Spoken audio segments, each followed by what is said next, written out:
ഈ ഔദ്യോഗിക ദുഃഖാചരണത്തിന്റെ പശ്ചാത്തലത്തിൽ ഇറാൻ ഭരണകൂടം ശത്രുക്കൾക്ക് വ്യക്തമായ ഭാഷയിൽ കടുത്ത മുന്നറിയിപ്പ് നൽകി കഴിഞ്ഞു. ഖബറടക്ക ചടങ്ങുകൾ നടക്കുന്ന അടുത്ത 6 ദിവസങ്ങൾക്കിടയിൽ രാജ്യത്തിന്റെ പരമാധികാരത്തിനു നേരെയോ വിലാപയാത്രയിൽ പങ്കെടുക്കുന്ന കോടിക്കണക്കിന് വരുന്ന സാധാരണ ജനങ്ങൾക്ക് നേരെയോ ഏതെങ്കിലും തരത്തിലുള്ള വധശ്രമം ഉണ്ടായാൽ ഇസ്രായേലിനും അവരുടെ സഖ്യകക്ഷികൾക്കും താങ്ങാൻ കഴിയുന്നതിലപ്പുറമുള്ള കനത്ത തിരിച്ചടിയാവും ഇറാൻ നൽകുക.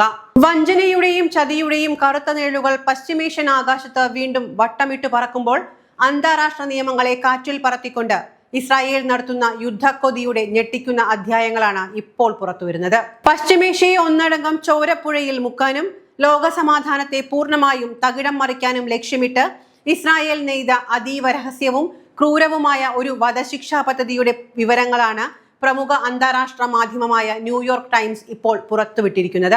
ഇറാന്റെ പാർലമെന്റ് സ്പീക്കർ മുഹമ്മദ് ഖപ്പർ ഗാലിബാഫിയുടെയും വിദേശകാര്യമന്ത്രി അബ്ബാസ് അരാഗ്ചിയെയും വ്യോമമാർഗം വെടിവെച്ചു കൊലപ്പെടുത്താൻ ഇസ്രായേൽ പദ്ധതിയിട്ടു എന്ന വാർത്ത ആഗോള സമൂഹത്തെ ഒന്നടങ്കം ഞെട്ടിച്ചിരിക്കുകയാണ്. ഇതൊരു സാധാരണ സൈനിക നീക്കമല്ല, മറിച്ച് സമാധാന ശ്രമങ്ങളെ പോലും ചതിയിലൂടെ ഇല്ലാതാക്കാൻ ഇസ്രായേൽ മടിക്കില്ല എന്നതിന്റെ ജീവിക്കുന്ന തെളിവാണ്. ഈ വഞ്ചനയുടെ ആഴം മനസ്സിലാകണമെങ്കിൽ അതിന്റെ പശ്ചാത്തലം കൃത്യമായി വിശകലനം ചെയ്യേണ്ടതുണ്ട്. പാകിസ്ഥാന്റെ തലസ്ഥാനമായ ഇസ്ലാമാബാദിൽ വെച്ച് ഔദ്യോഗികമായി നടന്ന ഇറാൻ അമേരിക്ക മധ്യസ്ഥ ചർച്ചകളിൽ പങ്കെടുക്കാനാണ് സ്പീക്കർ മുഹമ്മദ് ബക്കർ ഗാലിബാഫും വിദേശകാര്യമന്ത്രി അബ്ബാസ് അരാഗ്ചിയും പോയത്. മേഖലയിൽ ഒരു യുദ്ധം ഒഴിവാക്കാനും സമാധാനം കൊണ്ടുവരാനും ഇറാൻ എത്രത്തോളം പ്രതിജ്ഞാബദ്ധമാണ് എന്നതിന്റെ തെളിവായിരുന്നു ഈ നയതന്ത്ര യാത്ര. എന്നാൽ ഈ സമാധാന ശ്രമങ്ങളെ പോലും തങ്ങളുടെ യുദ്ധക്കൊതിക്ക് തടസ്സമായി കണ്ട ഇസ്രായേൽ അവർ ചർച്ച കഴിഞ്ഞ് മടങ്ങുന്ന വിമാനത്തെ ലക്ഷ്യം വെക്കുകയായിരുന്നു. പാക് പോർ വിമാനങ്ങളുടെ ശക്തമായ സുരക്ഷാ അകമ്പടിയോടെയാണ് ഇവരുടെ ഔദ്യോഗിക വാഹനം പറന്നുയർന്നത്. എന്നാൽ ഇവർ സഞ്ചരിച്ച വിമാനം ഇറാന്റെ വ്യോമാതിർത്തിയിലേക്ക് പ്രവേശിക്കുന്നതിന് കൃത്യമായ സമയം നോക്കി ആകാശത്തു വെച്ചു തന്നെ അതിനെ തകർക്കാൻ 2 ഇസ്രായേലി അത്യാധുനിക പോർ വിമാനങ്ങൾ അതിർത്തിയിൽ ഒളിച്ചിരിക്കുന്നുണ്ടായിരുന്നു. ചർച്ചകൾ നടത്തി മടങ്ങുന്ന 2 ഉന്നത നയതന്ത്രജ്ഞരെ ചതിയിലൂടെ ആകാശത്തു വെച്ച് ബോംബെറിഞ്ഞു കൊല്ലാൻ ഒരു രാജ്യം പദ്ധതിയിടുന്നുവെങ്കിൽ ആ രാജ്യത്തെ ഏത് നിയമത്തിന്റെ പരിധിയിലാണ് നമ്മൾ ഉൾപ്പെടുത്തേണ്ടത്? ആ രാജ്യത്തെ എന്ത് പേരിട്ടാണ് ലോകം വിളിക്കേണ്ടത്? പക്ഷേ ഇസ്രായേലിന്റെ ഈ ക്രൂരമായ ചതിയെ ഇറാൻ നേരിട്ടത് തങ്ങളുടെ അതീവ കരുത്തുറ്റ ഇന്റലിജൻസ് സംവിധാനങ്ങളുടെ മികവ് കൊണ്ടാണ്. ഇസ്രായേലിന്റെ പോർ വിമാനങ്ങൾ അതിർത്തിയിൽ കാത്തുനിൽക്കുന്നു എന്ന അതീവ രഹസ്യ വിവരം കൃത്യസമയത്ത് തന്നെ ഇറാന്റെ പ്രതിരോധ മന്ത്രാലയത്തിന് ലഭിച്ചിട്ടുണ്ടായിരുന്നു. ഇതോടെ ഇസ്രായേലിന്റെ കണക്കുകൂട്ടലുകൾ മുഴുവൻ തെറ്റിച്ചുകൊണ്ട് വിമാനം വിചാരിച്ചതുപോലെ തലസ്ഥാനമായ ടെഹ്റാനിൽ ഇറക്കാതെ അടിയന്തരമായി മഷാദ് നഗരത്തിലെ വിമാനത്താവളത്തിലേക്ക് തിരിച്ചുവിട്ടു. അവിടെ സുരക്ഷിതമായി ലാൻഡ് ചെയ്ത ശേഷം അതീവ രഹസ്യമായി കരമാർഗമാണ് ഈ 2 നേതാക്കളെയും ടെഹ്റാനിൽ എത്തിച്ചത്. ഇസ്രായേലിന്റെ ചാരക്കണ്ണുകളും വഞ്ചനാപരമായ പദ്ധതികളെയും വെട്ടിച്ച് തങ്ങളുടെ നേതാക്കളെ സുരക്ഷിതമായി തിരിച്ചെത്തിച്ചതിലൂടെ ഇറാൻ തങ്ങളുടെ ആഭ്യന്തര സുരക്ഷാ ഏകോപനത്തിന്റെ കരുത്ത് ഒരിക്കൽ കൂടി ലോകത്തിനു മുന്നിൽ തെളിയിച്ചു. ഈ പരാജയം ഇസ്രായേലിനേറ്റ അഹങ്കാരത്തിന്റെ കനത്ത പ്രഹരമാണ്. ഇതിനകം തന്നെ ഇറാന്റെ പരമോന്നത നേതാവായിരുന്ന ആയത്തുള്ള അലി ഖമേനി അടക്കമുള്ള പ്രമുഖ നേതാക്കളെയും ജനറൽ ഖാസിം സുലൈമാനി അടക്കമുള്ള ധീരമായ സൈന്യാധിപരെയും IRGC കമാൻഡർമാരെയും ശാസ്ത്രജ്ഞരെയും ചതിയിലൂടെയും വ്യോമാക്രമണങ്ങളിലൂടെയും ഇല്ലാതാക്കിയ ചരിത്രമാണ് ഇസ്രായേലിനുള്ളത്.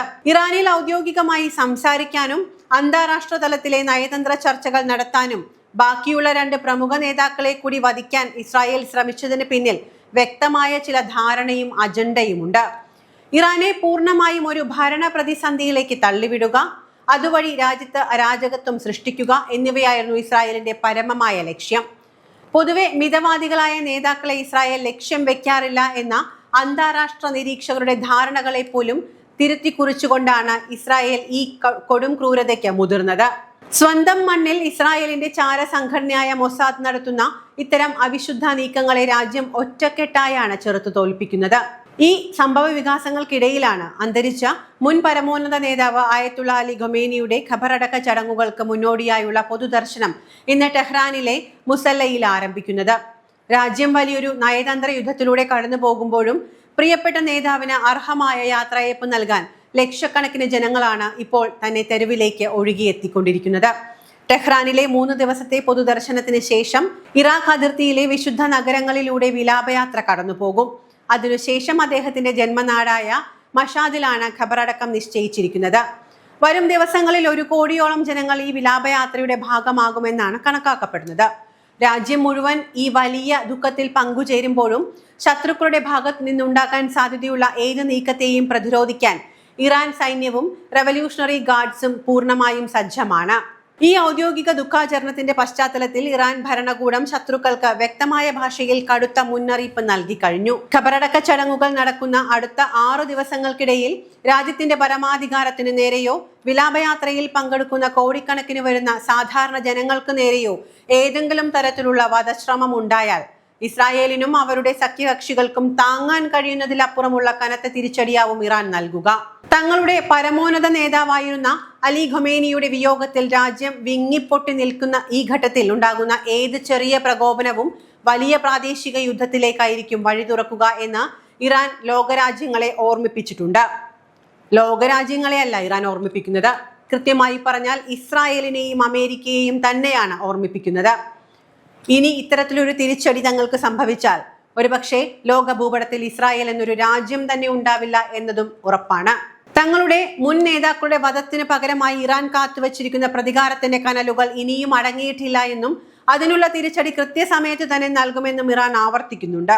അതിന് ഈയൊരു ഘട്ടം കാരണമാവരുത് എന്നാണ് ഇറാന് പറയാനുള്ളത്. എന്നാൽ ഇത്രയും വലിയ സുരക്ഷാ ഭീഷണികൾ നിലനിൽക്കുന്ന സാഹചര്യത്തിൽ ഇറാന്റെ പുതിയ പരമോന്നത നേതാവായി പ്രഖ്യാപിക്കപ്പെട്ട മുജ്തബ ഖൊമേനി തന്റെ പിതാവിന്റെ സംസ്കാര ചടങ്ങുകളിൽ പങ്കെടുക്കുമോ ഇല്ലയോ എന്ന കാര്യത്തിൽ ഇപ്പോഴും നിഗൂഢത തുടരുകയാണ്. ഇസ്രായേൽ പ്രതിരോധ മന്ത്രി ഇസ്രായേൽ കാറ്റ്സ് മുജ്തബ ഖൊമേനിയെയും വധിക്കുമെന്ന് പരസ്യമായി ഭീഷണിപ്പെടുത്തിയ പശ്ചാത്തലത്തിലും കഴിഞ്ഞ ഫെബ്രുവരിയിലെ ആക്രമണത്തിൽ പരിക്കേറ്റ അദ്ദേഹത്തിന്റെ ആരോഗ്യസ്ഥിതി മോശമായി തുടരുന്നതിനിടയിലുമാണ് ഈ സംശയം ഉയരുന്നത്. രാജ്യത്തിന്റെ പുതിയ ലീഡർഷിപ്പിനെ സംരക്ഷിക്കേണ്ടത് രാജ്യത്തിന്റെ നിലനിൽപ്പിന് ആവശ്യമായതിനാൽ അത്യന്തം ജാഗ്രതയോടെയുള്ള സുരക്ഷാ ക്രമീകരണങ്ങളാണ് ഭരണകൂടം ഇതിനായി ഒരുക്കിയിരിക്കുന്നത്. എങ്കിലും രാജ്യത്തെ ഒന്നിപ്പിക്കുന്ന പുതിയ ശക്തിയായി മുജ്തബ ഖൊമേനി ജനങ്ങൾക്കിടയിലേക്ക് വരുമ്പോൾ അത് ശത്രുക്കളുടെ എല്ലാ കണക്കുകൂട്ടലുകളും തെറ്റിക്കും. ഖത്തറിന്റെയും പാകിസ്ഥാന്റെയും മധ്യസ്ഥതയിൽ ഹോർമൂസ് കടലിടുക്കിൽ ഒരാഴ്ചത്തേക്ക് താൽക്കാലിക വെടിനിർത്തൽ പ്രഖ്യാപിച്ചിട്ടുള്ളതിനാൽ തൽക്കാലം അവിടുത്തെ കാര്യങ്ങൾ ശാന്തമാണ്. ഈ ഭീകര പദ്ധതി പരാജയപ്പെട്ടതിന് പിന്നിൽ ഇസ്രായേലിനെ കൂടുതൽ ചൊടിപ്പിക്കുന്ന മറ്റൊരു പ്രധാന വശം കൂടിയുണ്ട്. ഇസ്രായേലിന്റെ വ്യോമാക്രമണ പദ്ധതിയെക്കുറിച്ചുള്ള രഹസ്യ വിവരങ്ങൾ ചോർത്തി നൽകിയത് അമേരിക്ക തന്നെയാണ് എന്ന് സൂചിപ്പിക്കുന്ന സൂചനകളും പുറത്തു വരുന്നുണ്ട്. തങ്ങളോട് ആലോചിക്കാതെ ഇസ്രായേൽ നടത്തുന്ന ഇത്തരം ഏകപക്ഷീയമായ നീക്കങ്ങൾ മിഡിൽ ഈസ്റ്റിൽ തങ്ങളുടെ താല്പര്യങ്ങൾക്ക് കൂടിയും അവിടെയുള്ള സൈനിക താവളങ്ങളെയും ബാധിക്കുമെന്ന ഭയമാണ് അമേരിക്കയെ ഇതിന് പ്രേരിപ്പിച്ചത് എന്ന ധാരണയും ചെറുതല്ല. ജൂലൈ 4 അമേരിക്ക തങ്ങളുടെ 250ാമത് സ്വാതന്ത്ര്യദിനം വലിയ രീതിയിൽ ആഘോഷിക്കാൻ ഒരുങ്ങുന്ന ഈ സമയത്ത് പശ്ചിമേഷ്യയിൽ ഒരു യുദ്ധം പൊട്ടിപ്പുറപ്പെടാൻ അമേരിക്ക ആഗ്രഹിക്കുന്നില്ല. ഈ വിവരം ചോർത്തി നൽകിയത് ഇസ്രായേലിന് അമേരിക്കയുടെ കടുത്ത അമർഷവുമുണ്ട്. സ്വന്തം സഖ്യകക്ഷിയായ അമേരിക്ക പോലും ഇസ്രായേലിന്റെ അനാവശ്യ യുദ്ധക്കൊതിയെയും ചതികളെയും തള്ളിപ്പറയുന്ന അവസ്ഥയാണ് ഇന്ന് സംജാതമായിട്ടുള്ളത്. സാമ്രാജ്യത്വ ശക്തികളുടെയും ഇസ്രായേലിന്റെയും ഇത്തരം കുതന്ത്രങ്ങളെയും ചതിക്കുഴികളെയും അതിജീവിച്ചുകൊണ്ട് തങ്ങളുടെ പ്രിയപ്പെട്ട നേതാവിന് അർഹമായ യാത്രയയപ്പ് നൽകാനും രാജ്യത്തിന്റെ പരമാധികാരം കൂടുതൽ ശക്തമായി കാത്തു സൂക്ഷിക്കാനും ഉറച്ചു തന്നെയാണ് ഇറാൻ ഭരണകൂടം അവിടുത്തെ ധീരമായ ജനങ്ങളും മുന്നോട്ട് പോകുന്നത്.